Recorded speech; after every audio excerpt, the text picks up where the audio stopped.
On va mener une opération spéciale, ça durera 3 semaines, on va envahir l'Ukraine. Le président français, Emmanuel Macron, a exprimé aujourd'hui Dans l'espoir le que cadre de le la président de situation, la je Russie, n'ai pas décidé demain Vladimir d'envoyer des troupes Poutine, en Ukraine. finira par cesser de mentir en L'envisagement, disant qu'il veut la c'est paix, d'envoyer des tout en forces continuant à pour bombarder garantir la l'Ukraine. paix une fois qu'elle En sera Ukraine, négociée et nous signée. attendons seulement une réponse à une question. Le président Poutine accepte-t-il un cessez-le-feu inconditionnel? A déclaré Macron lors d'une visite à Madagascar. Le leader français a souligné que le mécontentement des Américains ne devrait être dirigé que vers une personne, et c'est Poutine, écrit Le Monde. Il a ajouté que la priorité devrait être le cessez-le-feu inconditionnel en Ukraine, estimant que le statut de la Crimée, qui est au cœur de l'impasse dans les efforts pour un accord avec Moscou, ne devrait pas être une question prioritaire pour le moment.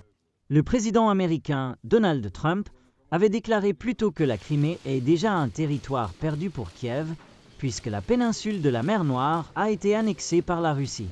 La question du statut de la péninsule n'est en aucun cas posée maintenant, et ce n'est pas à nous de la décider, a déclaré Macron, ajoutant que le cessez-le-feu est le point de départ pour tout. Toutes les autres questions font partie des négociations pour la paix qui devront avoir lieu ensuite et qui prendront en compte les positions militaires, les questions territoriales et de sécurité, a conclu Macron. D'autre part, Trump a condamné les récentes attaques russes dans la capitale ukrainienne, Kiev, où jusqu'à présent plus de 10 personnes ont été tuées. Au fond,